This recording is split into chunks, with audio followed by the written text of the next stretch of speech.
Dear friends, welcome back to your channel English Text Analyst. Friends, আজকে আমরা একটা নতুন টপিক নিয়ে আবারও চলে এসেছি। আমরা ক্লাস 7 এর lesson 3 we are 7 written by William Wordsworth এই টেক্সটটা আমরা আজকে পড়তে চলেছি। ফ্রেন্ডস, আমি এই টেক্সট বইটা হাতে নিয়েছি তোমাদের। তোমরা অবশ্যই টেক্সটটা পড়বার সময় টেক্সট বইটা হাতের কাছে রাখবে, দিলে তোমাদের বুঝতে সুবিধে হয়।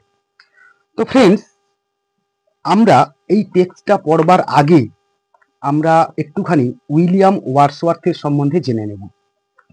উইলিয়াম ওয়ার্ডসওয়ার্থ ছিলেন একজন রোমান্টিক এজের একজন মেজর পোয়েট। উইলিয়াম ওয়ার্ডসওয়ার্থ জন্মগ্রহণ করেছিলেন Cockermouth in Cumberland in England 7th April 1770 and he in 1850 Rydal Westmorland ইংল্যান্ডে তিনি তার শেষ নিঃশ্বাস ত্যাগ করেন। ফ্রেন্ডস, আমাদের একটুখানি জেনে নিতে হবে রোমান্টিক এজ বা রোমান্টিসিজম বা অনেক বইতে রিটার্ন টু নেচার, এই যে ইংলিশ লিটারেচারের এই যে এজটাকে ভাগ করা হয়েছে, এটা মূলত 1798 to 1832 এই পর্যন্ত এর স্প্যান অফ টাইমটা আমরা লক্ষ্য করব। আর ওয়ার্ডসওয়ার্থের সম্বন্ধে বলতে গেলে আমাদেরকে সব থেকে যেটা বলতে হয় আগে, সেটা হলো ওয়ার্ডসওয়ার্থ ছিলেন এমনই একজন কবি যিনি কিনা প্রকৃতি কেন্দ্রিক, নেচার সেন্ট্রিক প্রচুর কবিতা তিনি লিখেছেন। এবং আমরা এটাও দেখতে পাবো যে ওয়ার্ডসওয়ার্থের ডেফিনেশন, ওয়ার্ডসওয়ার্থ যে পোয়েট্রির একটা ডেফিনেশন দিয়েছিলেন, সেটা কিন্তু অত্যন্ত জনপ্রিয় একটা ডেফিনেশন। তিনি বলেছিলেন যে poetry is the spontaneous overflow of powerful feeling recollected in emotion and tranquillity. তো ফ্রেন্ডস, এই জনপ্রিয় কবিতার সংজ্ঞাটা প্রায়শই আমাদেরকে বলতে বা প্রশ্ন করতে শুনতে পাওয়া যায়। তো এটা জেনে রাখা তোমাদের অবশ্যই উচিত হবে। ফ্রেন্ডস, আমরা যে কবিতাটা এখানে পড়তে চলেছি, সেখানে ওয়ার্ডসওয়ার্থের সম্বন্ধে বলতে গেলে লিরিক্যাল ব্যালাডসের প্রসঙ্গ আসবে না, তা হতে পারে না। কারণ কি না, উইলিয়াম ওয়ার্ডসওয়ার্থ এবং তার একজন ফ্রেন্ড এস.টি. কোলরিজ বা স্যামুয়েল টেলর কোলরিজ জয়েন্টলি একটা পাবলিশ করেছিলেন লিরিক্যাল ব্যালাডস বলে। তো সেই লিরিক্যাল ব্যালাডস যেটা কিনা 1798 পাবলিশ হয়েছিল, এবং এই কবিতাটা আমরা কিনা দেখতে পাবো যে লিরিক্যাল ব্যালাডসেরই অন্তর্গত। তো ফ্রেন্ডস, এখানে আর একটুখানি বলে রাখি যে আমরা ওয়ার্ডসওয়ার্থের একটুখানি লাইফ অ্যান্ড ওয়ার্কসটা দেখে রাখি। বলা হচ্ছে যে William Wordsworth was one of the greatest poets of nature. আমি একটু আগেই বললাম যে ওয়ার্ডসওয়ার্থ ছিলেন একজন প্রকৃতির পূজারী, worshipper of nature. He was a major poet of the romantic period. তিনি রোমান্টিক পিরিয়ডের সব থেকে একজন বড় কবি। His greatest poems are the Prelude. তার মহানতম কবিতাগুলোর মধ্যে কি কি? দ্য প্রেলিউড, দ্য ড্যাফোডিল, তিনটা নেবে, London 1802, ode to duty, upon Westminster Abbey, etcetera. He spent his life in the Lake District of England. The present text is an edited version. মানে বর্তমানে এই পাঠ্যটা যা কিনা সম্পাদিত সংস্করণ করা হয়েছে of his poem we are seven নামে। ফ্রেন্ডস, উই আর সেভেন এই কবিতাটা আসলে একটা প্রকৃতিতে যে আমাদের লাইফ অ্যান্ড ডেথ, জীবন থাকলে তার তো মৃত্যু একদিন হবেই এই প্রকৃতিতে সবারই। তো সেটাই কতখানি লাইফ অ্যান্ড ডেথ একে অপরের সঙ্গে ওতপ্রোতভাবে সংযুক্ত, তা কিন্তু এই কবিতার মধ্যে দিয়ে তুলে ধরা হয়েছে। এবং আরেকটা কথা আমরা বলতে পারি, the poem describe the discussion between an adult poetic speaker and a little cottage girl about the number of brothers and sisters who dual with her. একজন প্রাপ্তবয়স্ক কোনো একজন ছোট্ট বা বাচ্চা মেয়ের কাছে তার কজন ভাই এবং বোন রয়েছে সেই নিয়ে একটা ডিসকাশন এখানে চলছে, আমরা দেখতে পাবো। আর এখানে একটা কথা বলে রাখা ভালো যে ওয়ার্ডসওয়ার্থ একজন ছিলেন পোয়েট লরেট, যিনি কিনা 1843-তে সেই অ্যাওয়ার্ডে তিনি ভূষিত হয়েছিলেন। তো মোটামুটি ওয়ার্ডসওয়ার্থের সম্বন্ধে বলতে গেলে শেষ হবে না। আমরা এই ক্লাস অনুযায়ী, এই বয়স অনুযায়ী এইটুকু আমাদের জানলে চলবে। তো আমরা কি জানলাম যে ওয়ার্ডসওয়ার্থ একজন রোমান্টিক পোয়েট ছিলেন এবং তিনি নেচার কেন্দ্রিক কবিতা লিখতেন, এবং সঙ্গে সঙ্গে তার লেখার মধ্যে যে একটা স্পন্টেনিয়াস ওভারফ্লো আমরা দেখতে পাবো, সেটা কিনা এই কবিতার মধ্যেও অত্যন্ত পরিমাণে ফুটে উঠেছে। তো ফ্রেন্ডস, এখানে 4টে কোয়েশ্চেন দিয়েছে, দেখো যে do you have any brother or sister, তোমার কি কোনো ভাই অথবা বোন রয়েছে। নেক্সট বলছে যে how many cousins do you have, তোমার কজন খুড়তুতো ভাই রয়েছে। আর নেক্সট বলছে যে হাউ ওল্ড আর দে, তাদের বয়স কত, এবং বলছে যে হোয়ার ডু দে লিভ, এবং তারা কোথায় বাস করে। এই কবিতাটা ফ্রেন্ডস মোটামুটি 4 লাইন করে 12টা স্ট্যান্জা, তার মানে কি 4 গুণিতক 12 সমান 48, কিন্তু এখানে লাস্টের স্ট্যান্জাতে 1 লাইন বেশি আছে, তার মানে 12 4 48 যুক্ত 1 49 লাইনের একটা কবিতা আমরা পড়তে চলেছি। আমরা এখানে একটুখানি দেখে নেব যে কি বলছে। অত্যন্ত সহজ কবিতা, কিন্তু বুঝতে হলে আমাদেরকে অত্যন্ত সেই গভীর অনুভূতির মধ্যে একটুখানি প্রবেশ করে দিতে হবে। কিছু নেই টেক্সটে, সহজ সরল ভাষা, কিন্তু অনুভূতিটা অত্যন্ত গভীর। আমরা চলে আসি টেক্সটে। আ সিম্পল চাইল্ড, এক অবোধ শিশু, এক সহজ সরল শিশু, that lightly ড্রজ it's bread, bread মানে আমরা কি জানি, থার্ড। এক অবোধ শিশু যে কিনা লাইটলি আলতো ভাবে, ড্রজ নেয় বা টানে, ইটস ব্রেড ইহার স্বাদ, and feels its life in every limb, and feels এবং অনুভব করে ইটস লাইফ ইহার জীবনকে, ইহার প্রাণকে, ইন এভরি লিম্ব প্রত্যেকটা অঙ্গ প্রত্যঙ্গে। নেক্সট বলছে যে what should it know of death, মৃত্যুর ব্যাপারে তার কি কিছু জানা উচিত, বা এরকম মানে করলে হয় যে মৃত্যুর ব্যাপারে সে কি বা জানে। প্রথম স্ট্যান্ডে আমরা শেষ করলাম। নেক্সট চলে আসি, I met a little cottage girl,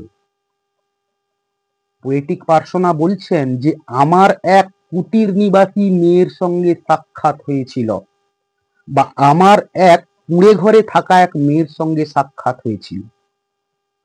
next বলছেন যে সি ওয়াজ 8 ইয়ার্স ওল্ড, তার বয়স ছিল মাত্র 8 বছর।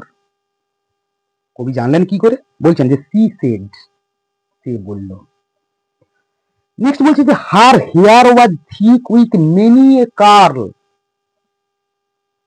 তার চুলে অসংখ্য কোকড়ানো ভাব বা কোকড়ানো কোকড়ানো চুল তার রয়েছে। That clustered round her head, কবি এত সুন্দরভাবে মেয়েটির একটা বর্ণনা আমাদের চোখের সামনে ফুটিয়ে তুলছেন, যে সেই মেয়েটা 8 বছর বয়সী একটা মেয়ে, যার চুলগুলো কোকড়ানো, এবং সেই কোকড়ানো চুল কেমন, তার সেই কোকড়ানো চুল that cluster round her head, তার মাথার চারপাশে গুচ্ছাকারে ছড়িয়ে রয়েছে। তো ক্লাস্টার মানে হচ্ছে গ্রুপড, আমরা জানলাম। আমরা চলে আসি নেক্সট স্ট্যান্ডাতে। সেকেন্ড স্ট্যান্ডা আমরা শেষ করলাম, চলে আসি থার্ড স্ট্যান্ডায়।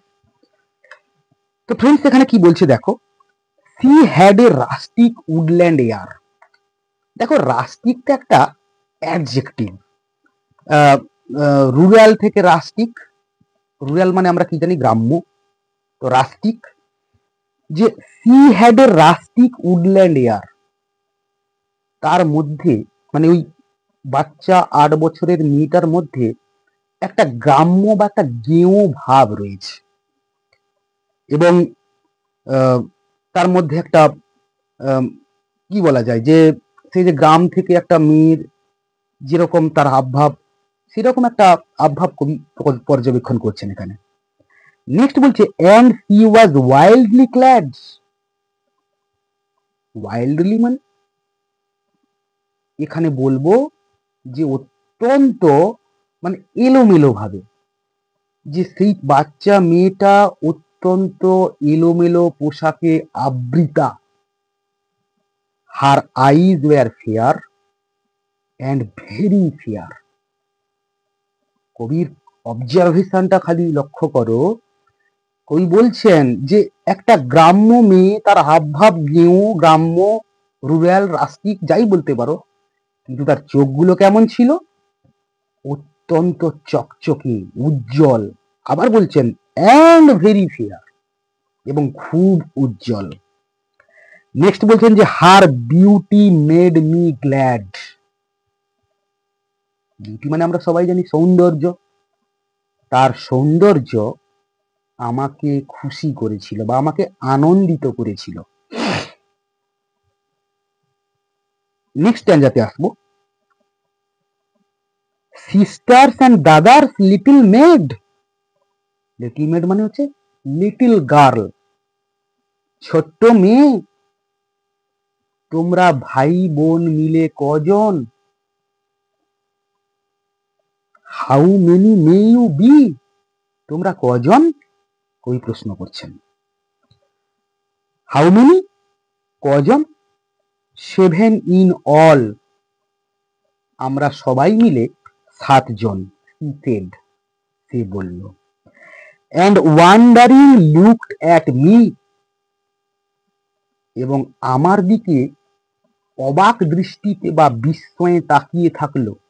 এই কথাটা বলে পোয়েটিক পার্সোনার দিকে বাচ্চা মেয়েটা অবাক দৃষ্টিতে বা বিস্ময়ের মধ্যে তাকিয়ে থাকলো। And where are they, I pray you tell. এবং কোথায় তারা? আমি প্রার্থনা করি তুমি বলো। সি আনসার, সে উত্তরে বলল, 7 আর উই, আমরা হলাম 7 জন।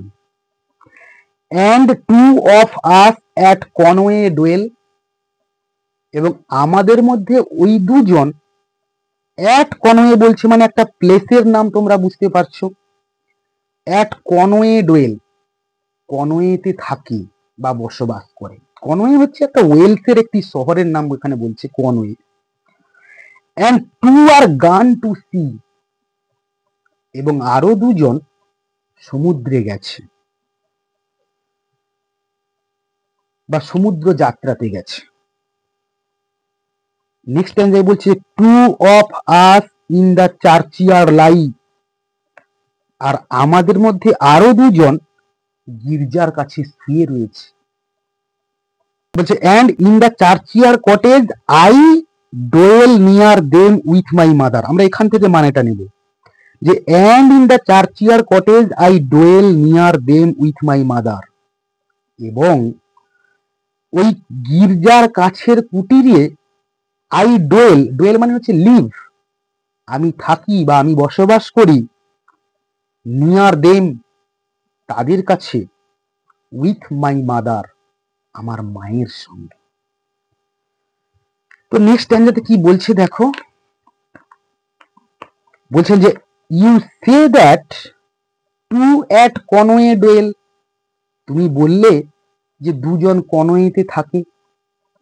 অ্যান্ড 2 আর গান টু সি, এবং 2 জন সমুদ্র যাত্রাতে গেছে। ইয়েট ইয়ে আর 7, এবং তবুও তোমরা 7 জন। আই প্রে ইউ টেল, আমি প্রার্থনা করি তুমি বলো এটা কিভাবে সম্ভব। বলছে সুইট মেড, ছোট্ট মেয়ে, মিষ্টি মেয়ে। হাউ দিস মে বি, অর্থাৎ how this may be possible, এটা কি করে সম্ভব হতে পারে। তো এখানে একটা ওয়ার্ড আছে দেখো, ইয়ে। ইয়েটা হচ্ছে একটা আর্কিক ইউজ অফ ওয়ার্ড, বা এখানে আমরা বলতে পারি যে পোয়েটিক ইউসেজ, যার মানে হচ্ছে দাও বা তুমি বা ইউ। তো এখানে মানে ইউ বলতে আমরা জানি যে মোর দেন ওয়ান পার্সন, এবং এটা একটা সেকেন্ড পার্সন। তো এই ইয়ে হচ্ছে একটা পোয়েটিক ডিভাইস। নেক্সট টাইম যেটা বলছে দেখো, যে then did the little maid reply, মানে আমরা এরকম মানে করব, then the little maid replied, তারপর ওই ছোট্ট মেয়েটি প্রত্যুত্তরে বলল, 7 boys and girls are we, আমরা হলাম 7 জন ভাই এবং বোন। 2 of us in the churchyard lie, আমাদের মধ্যে 2 জন গির্জার কাছে রয়েছে, শুয়ে রয়েছে। বিনিথ দ্য চার্চিয়ার্ড ট্রি, বিনিথটা একটা প্রিপোজিশন আমরা জানি, মানে ছায়াপ্রদ অঞ্চলের নিচে বোঝালে বিনিথ হয়, তোমরা জানো। বিনিথ দ্য চার্চিয়ার্ড ট্রি, গির্জার কাছে, গাছের নিচে।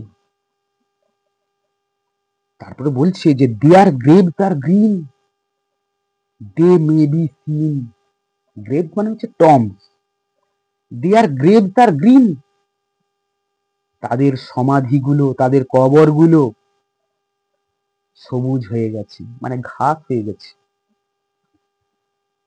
দে মে বি সিন, সেই গ্রেভস গুলোকে দেখাও যেতে পারে এখন। দ্য লিটিল মেড রিপ্লাইড, ছোট্ট মেয়েটি প্রত্যুত্তরে বলল, 12 steps or more from my mother's door, 12 পা কিংবা তার বেশি আমার মায়ের দরজার থেকে। and they are side by side, এবং সেই কবরগুলো পাশাপাশি রয়েছে।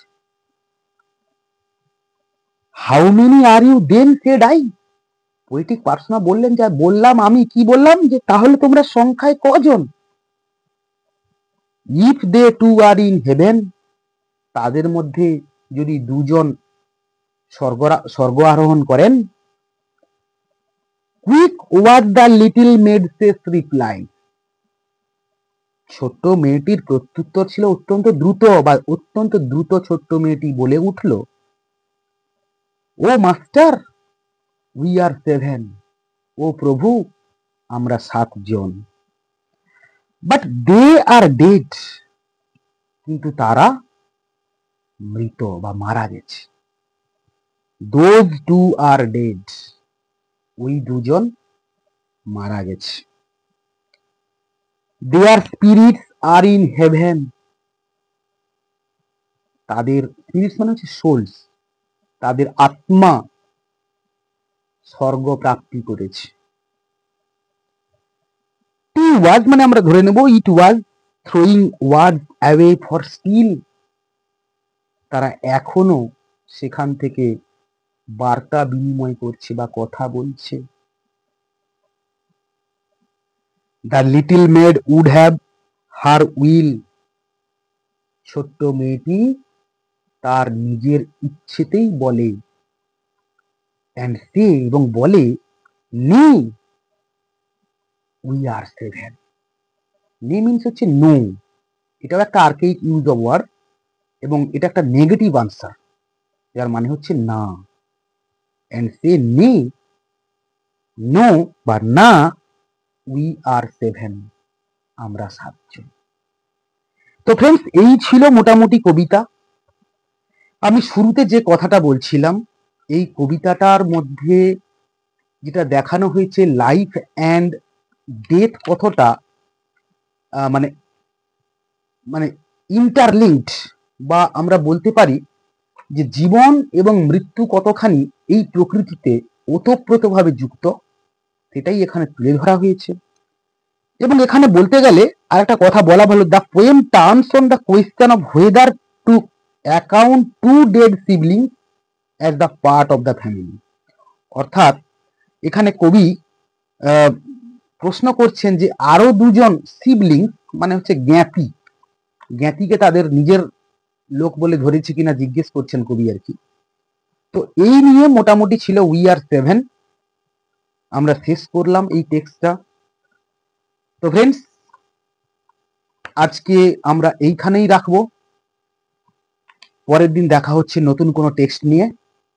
ততক্ষণ পর্যন্ত keep smiling and keep watching and stay blessed.